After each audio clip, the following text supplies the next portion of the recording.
प्रणाम dear students. तो बेटा आज हम टॉपिक कर रहे हैं प्रोडक्ट ऑफ इलेक्ट्रोलाइसिस का ही, और आज इसका होगा हमारा सेकंड पार्ट। कल हमने कुछ एग्जांपल्स तो कर लिए थे, कुछ हमारे पेंडिंग है, वो आज हम करेंगे। तो आज अगर हम बात करें तो मैं आपको एनसीईआरटी का क्वेश्चन नंबर 18 करवा रही हूँ। Predict the product of electrolysis in each of the following case. कल मैंने आपको 6 एग्जाम्पल करवा दिए थे, आज हमारा है 7th example. aqueous solution of AgNO3 silver nitrate with silver electrode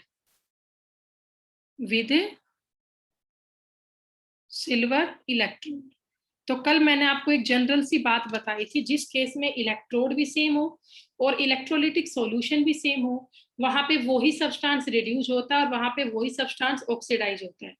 तो अगर हमने AgNO3 का सॉल्यूशन लिया है और सिल्वर का इलेक्ट्रोड लिया है, तो यही सब्सटेंस यहाँ पे रिड्यूस होगा और यही सब्सटेंस यहाँ पे ऑक्सीडाइज होगा। तो देखिए, जो हमारे पास AgNO3 है, ये हमारा डिसोशिएट होगा, एक्वस है, Ag पॉजिटिव एक्वस आयन में, प्लस में क्या बन जाएगा, NO3 नेगेटिव एक्वस। अब ये तो सबसे इजी है, अगर इलेक्ट्रोड भी उसी मेटल का है तो वही सब्सटेंस रिड्यूस होगा और वही सब्सटेंस आपको ऑक्सीडाइज होगा। मतलब इम्प्योर मेटल को धीरे धीरे हम प्योर मेटल में कन्वर्ट करेंगे। तो इसकी 2 रिएक्शन होगी। देखिए, सबसे पहली रिएक्शन एट एनोड, आप सबको पता है एनोड पे होगा ऑक्सीडेशन। ऑक्सीडेशन मतलब लॉस ऑफ इलेक्ट्रॉन। एनोड कैसा इलेक्ट्रोड है, पॉजिटिव इलेक्ट्रोड है, तो एनोड के पास किसका मूवमेंट होगा, कल वाली बातें हैं सेम, मूवमेंट ऑफ एनायंस। ठीक है, तो अब बताओ, एनोड के पास एनायंस आएंगे। एनायन यहाँ पे कौन है, कोई भी हो, यहाँ सिल्वर मेटल रिड्यूस होगी, वही ऑक्सीडाइज होगी। तो एनोड पे ये बन जाएगा Ag सॉलिड, इससे बन जाएगा Ag पॉजिटिव एक्वस, प्लस में निकल जाएगा इलेक्ट्रॉन, और ये सिल्वर यहाँ पे इम्प्योर होगा। ठीक है, अब आ जाओ कैथोड पे। एट कैथोड, कैथोड पे क्या होगा भाई, रिडक्शन। रिडक्शन का मीनिंग गेन ऑफ इलेक्ट्रॉन, और ये नेगेटिव इलेक्ट्रोड होगा।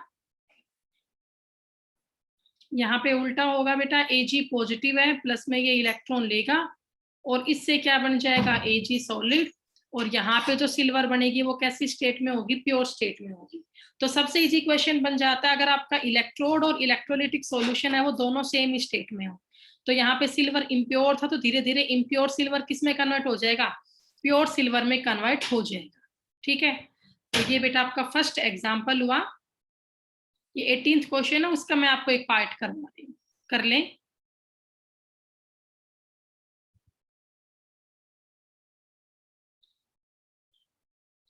बच्चे बड़े कम है आज क्लास में, 25 स्टूडेंट्स है सिर्फ। चलो अब अगला क्वेश्चन करते हैं। Electrolysis of aqueous solution of AgNO3 है यूजिंग प्लेटिनम इलेक्ट्रोड, इस बार होगा। ठीक है,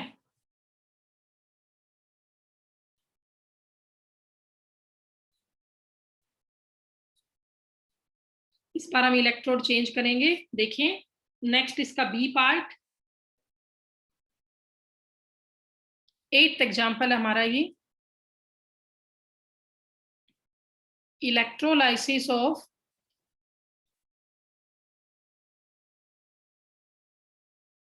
aqueous solution of AgNO3 using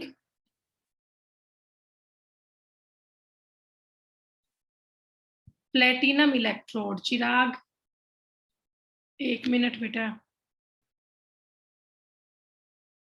हाँ भी चिराग बोलो। वो पिछले वाला भी एक्वस ही था बेटा बेशक एक्वस हो, कुछ भी हो, अगर इलेक्ट्रोड और सॉल्यूशन सेम मटेरियल का बना है ना, तो वहां पे वो ही रिड्यूस होगा, वो ही ऑक्सीडाइज होगा। ये भी एक्वस है, बट देख मैंने इसमें इलेक्ट्रोड चेंज कर दिया, यहाँ प्लेटिनम का इलेक्ट्रोड ले लिया, बस इतना ही फर्क है। इलेक्ट्रोलिटिक सॉल्यूशन दोनों केस में सेम है, सिर्फ डिफरेंस है तो इलेक्ट्रोड का डिफरेंस है। ठीक है, उसमें इलेक्ट्रोड सिल्वर मेटल का ही बना हुआ था, यहाँ पे इलेक्ट्रोड प्लेटिनम का बना हुआ है, इतना सा डिफरेंस है बस। Both are aqueous.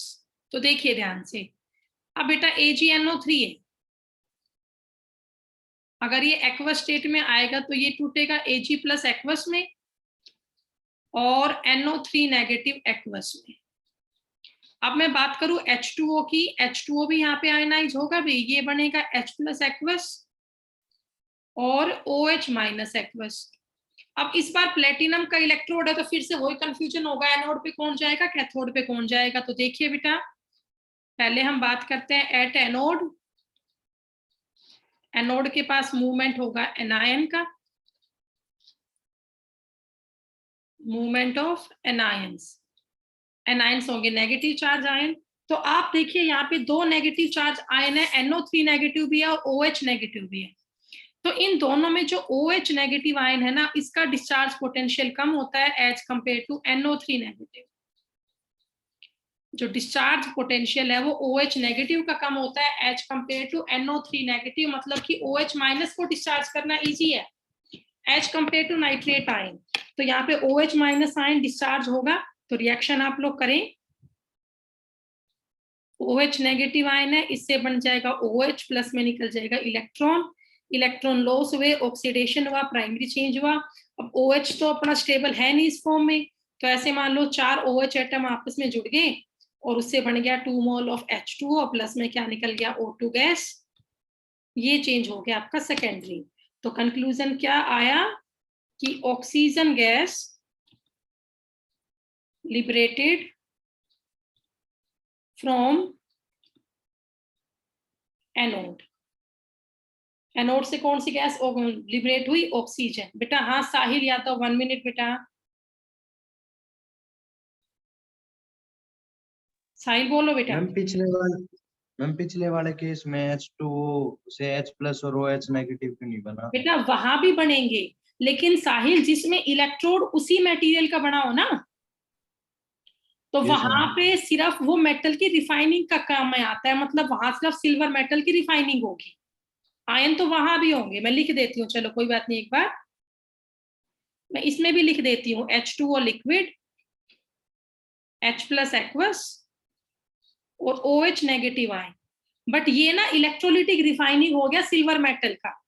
किसी मेटल को रिफाइन करना हो तो इसी मेथड से होता है। जिस इलेक्ट्रोड को रिफाइन करना है उसी का आप क्या ले, इलेक्ट्रोलिटिक सॉल्यूशन ले, तो उसकी रिफाइनिंग हो जाएगी। ठीक है, तो ये आपका एनोड का केस हुआ। अब बात करते हैं एट कैथोड। अब जो कैथोड है, कैथोड पे किसका मूवमेंट होगा? कैटायन का। तो करे बेटा, ये कैसे होगा? ठीक है, अब देखो मैं आपको ना एक बात समझाना चाहूंगी आज। आप लोग सोच रहे होंगे मैम डिस्चार्ज पोटेंशियल पता नहीं कैसे बता रही है। देखो बेटा, आप लोगों को ध्यान है, हमने इलेक्ट्रोड पोटेंशियल का टॉपिक पढ़ा था। तो अगर मैं आपको रिडक्शन पोटेंशियल सिल्वर मेटल का बताती हूँ, तो ये 0.80 वोल्ट होता है। चाहे आप टेबल में चेक कर लो, जो आपकी इलेक्ट्रोकेमिकल सीरीज की टेबल है ना, आप वहां पे चेक कर सकते हो बेटा।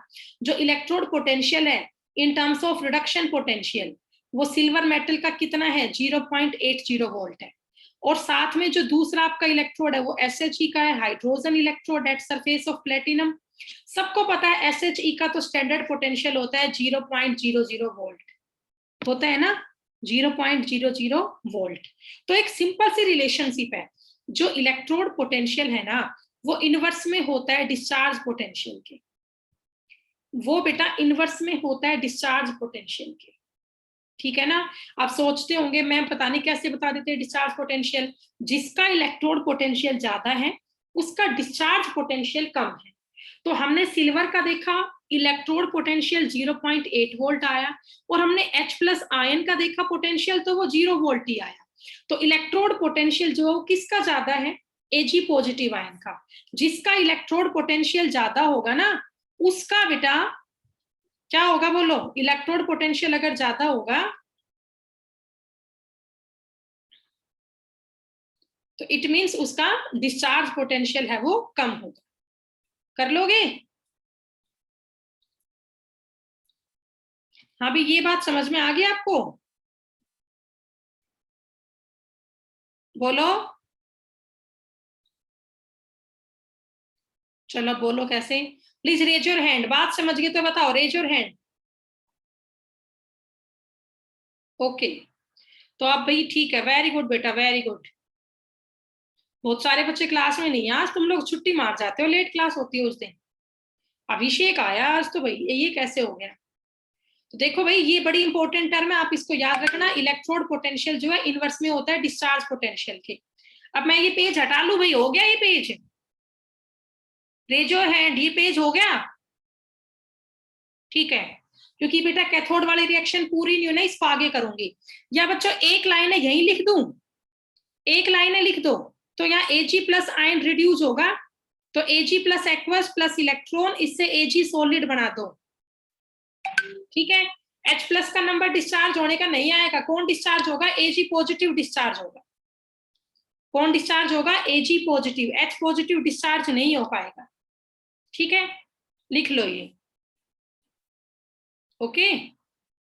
और यहाँ एक लाइन अपनी खुद लिख लेना बेटा, एक लाइन खुद लिख लेना कि सिल्वर आयन जो सिल्वर एटम है वो कहाँ डिपॉजिट हो गया, कैथोड पे। मेरे पास स्पेस नहीं बचा, आप लोग खुद कर ले, ठीक है।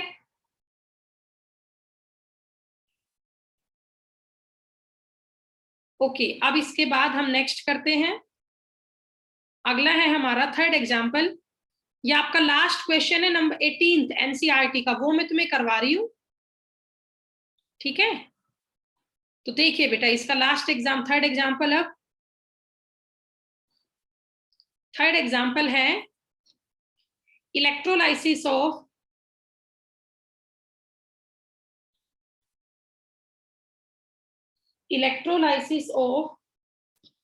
dilute solution of H2SO4, dilute solution of H2SO4 using, बेटा सब में ना प्लेटिनम इलेक्ट्रोड यूज होता है जनरली, ठीक है ना, तो कंफ्यूज मत होना इसको देख के। जनरली इलेक्ट्रोड प्लेटिनम का ही यूज होता है ड्यूरिंग द इलेक्ट्रोलाइसिस। तो यहाँ हमारा एग्जांपल है electrolysis of dilute solution of H2SO4 by using platinum electrode, ये अब हम करेंगे, ठीक है। तो देखिए बेटा, फिर से वही बात है, H2SO4 है, एक्वस है, डाइल्यूट कर रखा है ना इसको, तो H2SO4 कैसे टूट गया, 2 मोल ऑफ H प्लस में और SO4 2 माइनस में, साथ में आप यहां लिख ले एक्वस, और डाइल्यूट सॉल्यूशन है मींस H2O भी है, तो H2O आपका टूट गया, H प्लस एक्वस और OH नेगेटिव एक्वस, हो गया बेटा। तो ये दो एग्जांपल आप लोगों के हुए। अब इस बार थोड़ा सा कंफ्यूजन कम होगा, कम क्यों होगा वो देखिए आप, एट कैथोड बहुत बार ये बातें हो चुकी है, अब आप लोगों को याद हो जानी चाहिए। कैथोड इज नेगेटिव इलेक्ट्रोड, यहां मूवमेंट होगी कैटायन की, cation is positive charge ion, reduction होगा। अब इस बार कंफ्यूजन ये है, दोनों केस में कैटायन कॉमन ही है, यहां भी H प्लस ही है और यहां भी H प्लस ही है, दोनों में कैटायन ही कॉमन है। जब कैटायन कॉमन ही है तो फिर वही होगा आपका रिड्यूस बेटा। तो H प्लस एक्वस ये इलेक्ट्रॉन लेगा और खुद को क्या बनाएगा, H। आपको पता है अकेला H तो कुछ होता ही नहीं, तो ये क्या करेगा, दो H एटम आपस में जुड़ जाएंगे और उससे H2 गैस बन जाएगी, ये चेंज हो गया सेकेंडरी। तो कंक्लूजन क्या आया, आप लोग एक लाइन खुद ही मेंशन कर सकते हो कि हाइड्रोजन गैस आपकी लिबरेट हुई from surface of, hydrogen gas liberated from surface of cathode, cathode के सरफेस से बेटा हाइड्रोजन गैस लिबरेट हो सकती, हो गया। चलो अब नंबर आता है OH माइनस और SO4 2 माइनस का, ठीक है, OH माइनस और SO4 2 माइनस का, इसका हमें अब देखना है। तो इसका कैसे करोगे, तो वही सेम सोचना है आपको, डिस्चार्ज पोटेंशियल, वो आपको देखना है किसका ज्यादा है और किसका कम है। तो यहाँ पे ना OH माइनस डिस्चार्ज होगा, ना कि SO4 2 माइनस। एक बार मैं आपको बताऊं इन दोनों का पोटेंशियल कितना होता है, देखिएगा एक बार मैं देखती हूँ बुक में, मुझे मिलेगा तो बताऊंगी मैं आप लोगों को। NO3 नेगेटिव आयन का तो है, CO3 प्लस का है।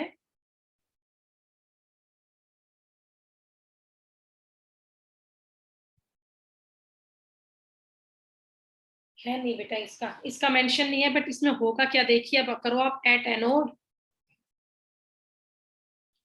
एनोड होता है पॉजिटिव इलेक्ट्रोड, बस सीधा कर दो अब एनोड पे एनायन आएंगे, एनायन में सल्फेट आयन भी है और हाइड्रोक्साइड आयन भी है। सल्फेट आयन तो ये रहा SO4 नेगेटिव, हाइड्रोक्साइड आयन ये रहा OH नेगेटिव। तो OH नेगेटिव का डिस्चार्ज पोटेंशियल कम होता है as compare to SO4 negative. तो कौन डिस्चार्ज होगा? OH minus.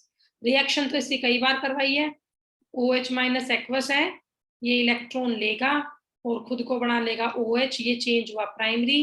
अब अकेला OH तो कुछ होगा नहीं, तो 4 OH आपस में जुड़ गए, इससे बन गया 2 मोल ऑफ H2O प्लस में O2 गैस, ये चेंज हुआ सेकेंडरी। तो ऑक्सीजन गैस लिबरेट हुई कहां से? Oxygen gas liberated from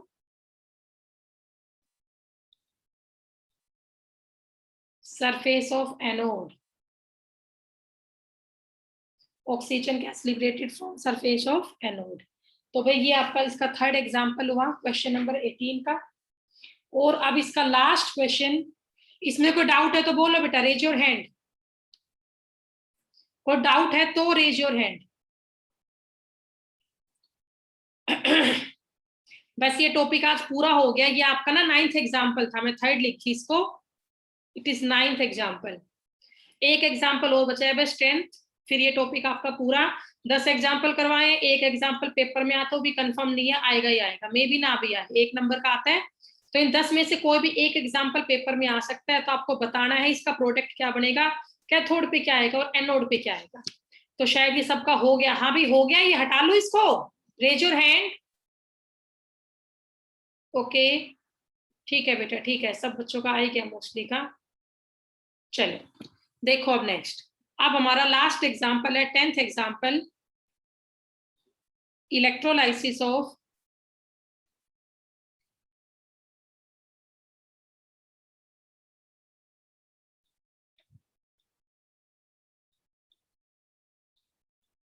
electrolysis of aqueous solution of CuCl2।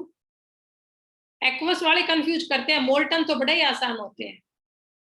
With platinum electrode,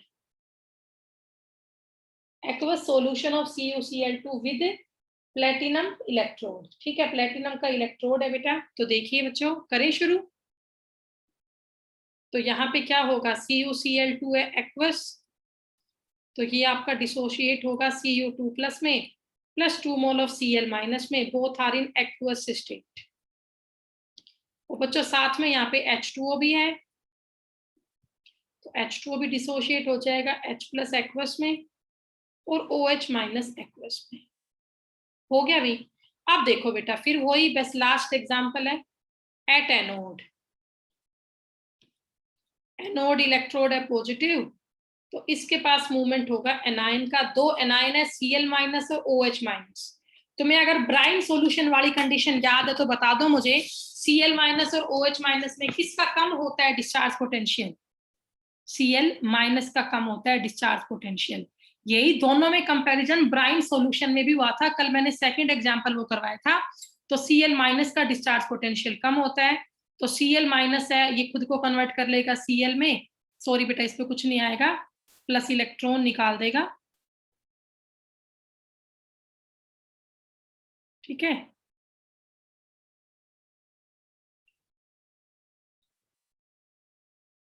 Cl minus ने खुद को बना लिया Cl प्लस इलेक्ट्रॉन, ये चेंज हुआ प्राइमरी। अब अकेला Cl तो कुछ होगा ही नहीं, तो Cl प्लस Cl क्या बन गया, Cl2, ये चेंज हो गया सेकेंडरी। और Cl2 की फॉर्म क्या होगी, गैसियस।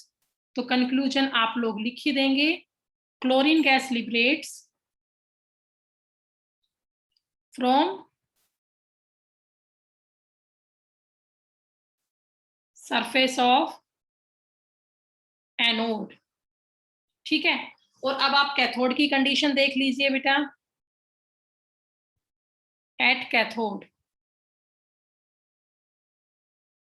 Cu2 प्लस और Cu, इसका E0 होता है 0.34 वोल्ट, और H प्लस और H इसका ई नोट होता है 0.00 वोल्ट, ये इन दोनों का ई नोट है, ठीक है। तो आप लोग बताइए इन दोनों में से कौन डिस्चार्ज होगा। मैंने दोनों का इलेक्ट्रोड पोटेंशियल बताया है, आप सबको मैंने अनम्यूट कर दिया, बोलो बेटा। Cu2 प्लस डिस्चार्ज होगा या H प्लस डिस्चार्ज होगा? CO2 plus. हाँ जी, क्यों? क्योंकि इसका इलेक्ट्रोड पोटेंशियल ज्यादा है, जिसका ज्यादा ई नोट होगा उसका कम डिस्चार्ज पोटेंशियल होगा। तो बस कर दो बेटा, Cu2 plus aqueous plus 2 electron, इससे बन गया Cu सॉलिड। ये तो प्राइमरी चेंज में ही हो गया स्टेबल, तो सॉलिड स्टेट में बना तो यहीं पे डिपॉजिट होगा, लिबरेट थोड़ी ना होगा। तो क्या कंक्लूजन आएगा? Copper gets deposited, copper get deposited at surface of cathode, copper get deposited at surface of cathode, ठीक है। तो भाई ये आपके 10 एग्जाम्पल थे इलेक्ट्रोलाइसिस के, इस तरीके से आपको ये करने हैं बेटा, ये टॉपिक पूरा हुआ। बट अभी टॉपिक इलेक्ट्रोलाइसिस का पूरा नहीं हुआ है, अभी तो मैंने आपको सिर्फ प्रोडक्ट करवाए इलेक्ट्रोलाइसिस के। अब मैं आपको करवाऊंगी फेराडे लॉज ऑफ इलेक्ट्रोलाइसिस। तो फेराडे ने 2 लॉ दिए इलेक्ट्रोलिसिस के, Faraday first law and Faraday second law. तो फर्स्ट लॉ मैं आपको आज ही करवा देती हूँ, फिर सेकंड लॉ हम कल करेंगे, ठीक है। देखिए बेटा, ये पेज हो गया अभी सबका, हटा लूं?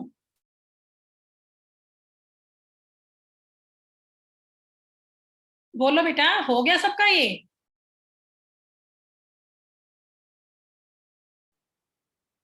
हाँ भाई, आवाज आ रही होगी मेरी, बोलिए। Yes ma'am. ठीक है, एक ही बच्चा बोला बस, चलो ठीक है। देखिए आगे तो एक टॉपिक और कर लेते हैं,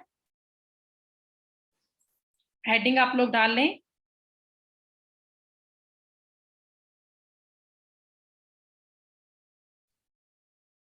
Faraday first law of electrolysis, second law कल करेंगे, आज फर्स्ट लॉ कर लेते हैं।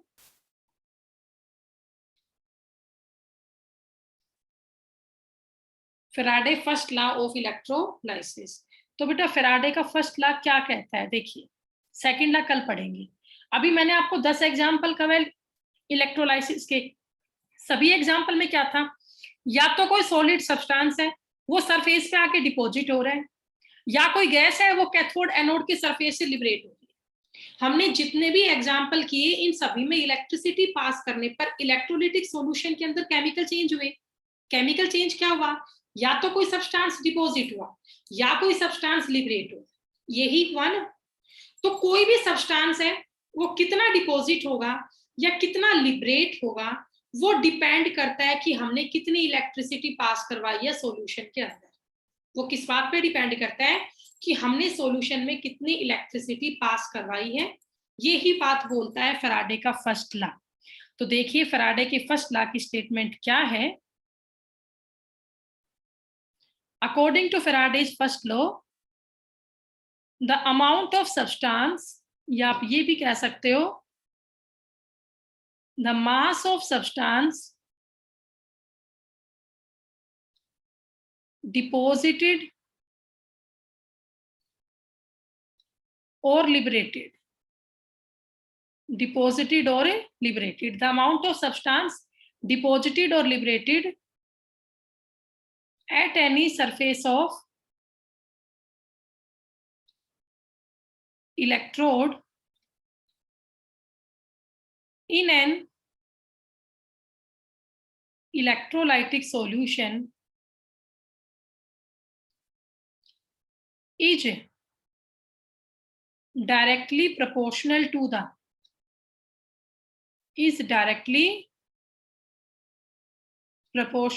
the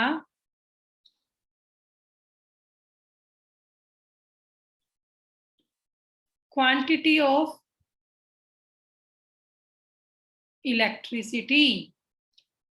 मतलब कि चार्ज पे डिपेंड करेगा बेटा, कितना सब्सटेंस आके डिपॉजिट होगा या लिबरेट होगा किसी इलेक्ट्रोड के सरफेस के ऊपर किसी electrolytic solution, that is directly proportional to the quantity of electricity.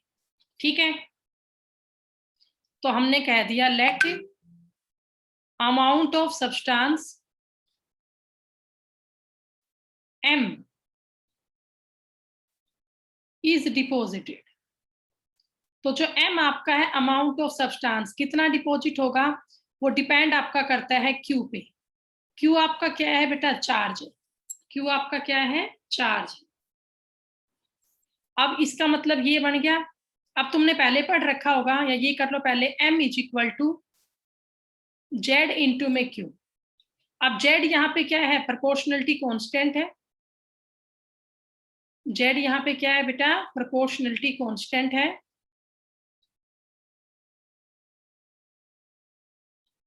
जिसे हम लोग क्या नाम देते हैं?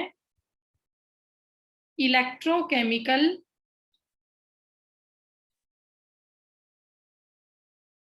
इक्विवेलेंस का। बहुत बार एग्जाम में 1 नंबर में आता है define Z, define electrochemical equivalence, define electrochemical equivalence. ठीक है, तो यहाँ पर जो प्रोपोर्शनलिटी कांस्टेंट आपका आया जेड, उसे हम क्या बोलते हैं? That is known as electrochemical equivalence. W से लिखो, M से लिखो, बात हुई है। तो M is equal to Z into Q हो गया। ये M बेटा यहाँ भी कैपिटल कर लो, मैंने छोटा कर दिया,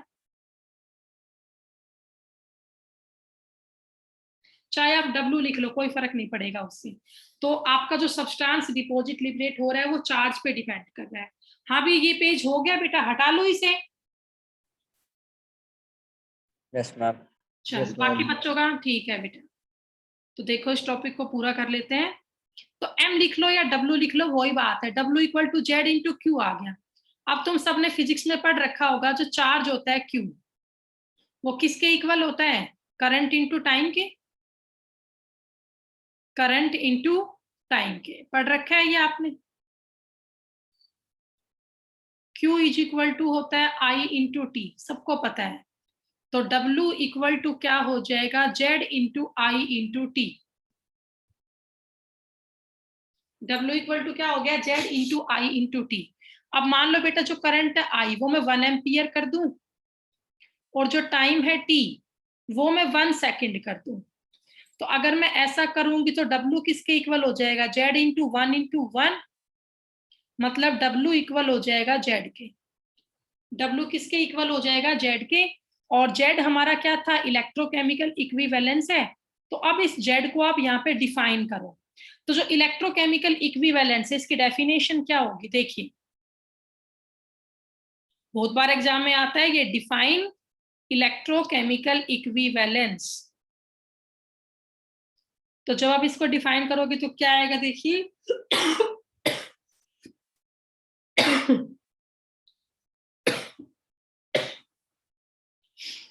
इलेक्ट्रोकेमिकल इक्विवेलेंस आपका इक्वल होता है, इट इज डिफाइंड एज, या it is equal to amount of substance, it is equal to amount of substance deposited or liberated, it is equal to amount of substance deposited or liberated when 1 ampere current is passed, when 1 ampere current is passed through an electrolytic solution, through an electrolytic solution for 1 second, through an electrolytic solution for 1 second। ठीक है, किसी भी electrolytic solution में 1 second तक current pass करने पर, 1 ampere current pass करने पर, किसी भी इलेक्ट्रोलाइटिक सॉल्यूशन में 1 सेकंड के लिए 1 एम्पियर करंट पास करने पर कितना सब्सटेंस डिपॉजिट या लिबरेट हो पाता है, उसे हम लोग नाम देते हैं इलेक्ट्रोकेमिकल इक्विवेलेंस का। W इक्वल टू Z हो गया। ठीक है बेटा, तो भैया आज आप यहां तक का कर लेना, okay. Faraday first law of electrolysis तक। कल मैं आपको फैराडे का सेकंड लॉ करवा दूंगी और इस टॉपिक के न्यूमेरिकल करवा दूंगी, लॉ ऑफ इलेक्ट्रोलिसिस के। इन दोनों टॉपिक पे न्यूमेरिकल भी है, फैराडे फर्स्ट लॉ पे भी और फैराडे सेकंड लॉ पे भी। तो आज आप लोग यहाँ तक कर लो, इसके आगे का फिर हम कल करेंगे फैराडे का सेकंड लॉ। इलेक्ट्रोलिसिस होने के बाद चैप्टर भी आपका वैसे 50% हो जाएगा, ये मान लो। फिर आपकी कंडक्टिविटी बचेगी, कंडक्टेंस बचेगा, डीएचओ इक्वेशन बचेगी, कोलॉक्स लॉ। चैप्टर तो 50% से 40% ही होगा अभी तो यहाँ तक का आप लोग कर लेना बेटा, ठीक है। इसके आगे का हम कल करेंगे।